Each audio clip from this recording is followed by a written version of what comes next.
ইতিহাস শুধু তারিখ নয়, ইতিহাস মানুষ, সংগ্রাম আর চিন্তার ধারাবাহিকতা। একটি দিন আমাদের মনে করিয়ে দেয় সময় স্রোতের টানে কতটা উল্টেছে পাতা, যার বিশ্লেষণে ফুটে ওঠে উত্থান, সৃষ্টি, পতন, স্বচ্ছতা ও নিষ্ঠার গল্প। রূপ নেয় সভ্যতার রং, বলে দেয় কতটা ও কিভাবে বদলাতে পারে তা। অভিজ্ঞতার ঝুলিতে বুলি ফোটাতে পারে এই একটি দিনের তথ্য, কারণ তাতে মিশে থাকে একাধিক গুরুত্বপূর্ণ ঘটনা ও সেই ঘটনার সাক্ষী। সুপ্রিয় দর্শক, এনটিভি অনলাইনের বিশেষ তথ্য পরিক্রমায় এই দিনে স্বাগত জানাচ্ছি আমি সুমিত সাহা। এই দিনে ইতিহাস প্রতিদিনই কথা বলে। দর্শক, আজ 5 জানুয়ারি 2026, 21 পৌষ 1432, 15 রজব 1447। চলুন ফিরে যাই আজকের দিনে, দেখি বিভিন্ন সময়ের এই দিনে কি কি ঘটেছিল শিক্ষা, সমাজ, অর্থনীতি, বিজ্ঞান, ধর্ম, রাজনীতি প্রভৃতিতে। 603 সালের এই দিনে ইরান ও রোম সাম্রাজ্যের মধ্যে শুরু হয় দীর্ঘ 24 বছর ব্যাপী যুদ্ধ। এই সংঘাত শুধু দুটি শক্তির লড়াই নয়, এটি মধ্যপ্রাচ্য ও ইউরোপীয় রাজনীতির ক্ষমতার ভারসাম্যে বড় ধরনের পরিবর্তন এনে দেয়। 1500 সালে ডিউক লুদভিগ সোফারজা দখল করেন ইতালির দ্বিতীয় বৃহত্তম শহর ও লম্বার্দিয়া অঞ্চলের রাজধানী মিলান। এর মধ্য দিয়ে ইতালির নগরাষ্ট্র ভিত্তিক রাজনীতিতে নতুন সমীকরণ তৈরি হয়। 1665 সালে প্যারিসে প্রকাশিত হয় পৃথিবীর প্রথম সাময়িক পত্রিকা। সংবাদ প্রকাশের এই ধারাবাহিকতা আধুনিক সাংবাদিকতার ভিত্তি হিসেবে ধারণা করা হয়।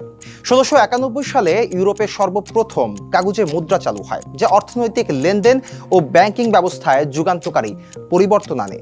1759 সালে যুক্তরাষ্ট্রের প্রথম প্রেসিডেন্ট জর্জ ওয়াশিংটন বিবাহ বন্ধনে আবদ্ধ হন মার্থা কস্টিসের সঙ্গে। এই সম্পর্ক পরবর্তী সময়ে আমেরিকার রাজনৈতিক ও সামাজিক ইতিহাসে গুরুত্বপূর্ণ প্রভাব রাখে। 1781 সালে আমেরিকার স্বাধীনতা যুদ্ধ চলাকালে ভার্জিনিয়ার রিচমন্ড বন্দর ব্রিটিশ ক্যাপ্টেন বেনেডিক্ট আর্নল্ডের নেতৃত্বে ব্রিটিশ বাহিনী জ্বালিয়ে দেয়। এটি ছিল যুদ্ধের এক ভয়াবহ অধ্যায়। 1782 সালে ফরাসি সেনাবাহিনী ব্রিটিশদের বিরুদ্ধে ব্রিমস্টনের সেন্ট কিটস অবরোধ করে। বলা হয় আমেরিকান স্বাধীনতা যুদ্ধের আন্তর্জাতিক রূপকে স্পষ্ট করে তোলে এই অবরোধ।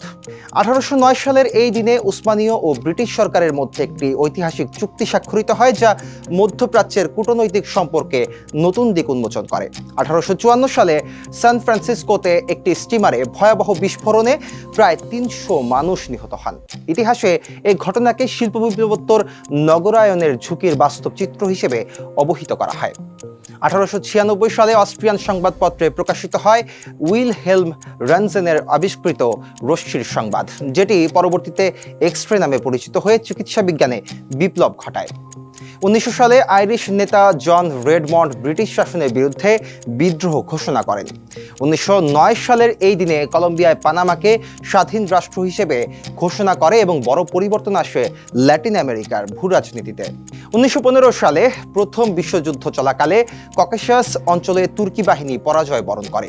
1918 সালে গঠিত হয় জার্মান ওয়ার্কার্স পার্টি, যা পরে নাৎসি পার্টি হিসেবে পরিচিত হয় এবং বিশ্ব ইতিহাসে ভয়াবহ অধ্যায়ের জন্ম দেয়।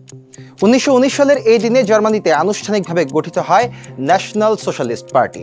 1922 সালের এই দিনে প্রকাশিত হয় কাজী নজরুল ইসলামের কবিতা বিদ্রোহী। 1929 সালে দক্ষিণ স্লাভিয়াতে রাজা আলেকজান্ডারের অভ্যুত্থান সংগঠিত হয়। 1933 সালে যুক্তরাষ্ট্রে শুরু হয় গোল্ডেন গেট ব্রিজ নির্মাণ কাজ, যা আধুনিক প্রকৌশলের এক বিস্ময় রূপেই দেখা হয়।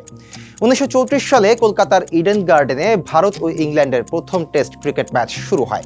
একই বছরে কলকাতায় সংগঠিত হয় ভয়াবহ হিন্দু মুসলমান দাঙ্গা। এই ঘটনা উপমহাদেশের সাম্প্রদায়িক ইতিহাসে এক কালো অধ্যায় হিসেবে বিবেচনা করা হয়। 1950 সালের এই দিনে ইলামিত্রের নেতৃত্বে নাচল কৃষক বিদ্রোহের সূচনা হয়, যা শোষণের বিরুদ্ধে কৃষকের প্রতিবাদের প্রতীক হিসেবে আজও আলোচিত। 1971 সালের এই দিনে মেলবোর্নে অনুষ্ঠিত হয় বিশ্বের প্রথম ওয়ানডে ক্রিকেট ম্যাচ। 1996 সালে হামাস নেতা ইয়াহিয়া আয়াস ইসরায়েলি বোমা হামলায় নিহত হন এবং একই বছরে জাপানের প্রধানমন্ত্রী তেমিচি মুরায়ামা পদত্যাগ করেন। 2014 সালের এই দিনে বিএনপি ও তার জোটের অংশগ্রহণ ছাড়াই সে সময়ে বাংলাদেশের প্রধানমন্ত্রী ও বর্তমানে দেশ পলাতক শেখ হাসিনা তার অধীনেই 10ম জাতীয় সংসদ নির্বাচন সম্পন্ন করেন। এই দিনে জন্মগ্রহণ করেন মুঘল সাম্রাজ্যের অন্যতম শ্রেষ্ঠ শাসক সম্রাট শাহজাহান। আধুনিক দর্শন ও নীতিশাস্ত্রে গুরুত্বপূর্ণ অবদান রাখা নোবেলজয়ী জার্মান সাহিত্যিক ও দার্শনিক রুডলফ উইকেন, সেফটি ব্লেডের আবিষ্কারক কিং জিলেট, পাকিস্তানের সাবেক প্রধানমন্ত্রী জুলফিকার আলী ভুট্টো, ছড়াকার সুকুমার বড়ুয়া, লেখক ও অনুবাদক ফখরুজ্জামান চৌধুরী প্রমুখের জন্ম একই দিনে। এই দিনে আমরা হারিয়েছি বাগদাদের খলিফা আল মুতাসিম, ইংল্যান্ডের রাজা এডওয়ার্ড, দিল্লি সুলতানের প্রভাবশালী শাসক আলাউদ্দিন খিলজি, প্রথম ভারতীয় ব্যারিস্টার জ্ঞানেন্দ্রমোহন ঠাকুর, নোবেলজয়ী বিজ্ঞানী হ্যারল্ড ইউরে, মার্কিন প্রেসিডেন্ট ক্যালভিন কুলিজ, অভিনেত্রী বনানী চৌধুরী, অভিনেতা হারাদন বন্দ্যোপাধ্যায় এবং বিশিষ্ট ইসলাম চিন্তাবিদ আল্লামা তাফজুল হক হবিগঞ্জি সহ অনেক গুণী মানুষকে। দর্শক, এই দিনে গুরুত্বপূর্ণ কিছু তথ্য তুলে ধরা হলো। আরও কোনো তথ্য থাকলে স্মরণ করিয়ে দিন কমেন্টে, আর জানা থাকলে লিখুন উত্তরে। জাতীয় কবি কাজী নজরুল ইসলাম বিদ্রোহী কবিতাটি কোন সালের কত তারিখে প্রকাশিত হয়েছিল? সঙ্গে ফলো করুন আমাদের ফেসবুক ভেরিফাইড পেজ এনটিভি ও এনটিভির ইউটিউব চ্যানেল। এছাড়া বস্তুনিষ্ঠ যে কোনো সংবাদ পড়তে ভিজিট করুন ntvbd.com-এ। ভালো থাকুন, সুস্থ থাকুন, শুভকামনা সবসময়।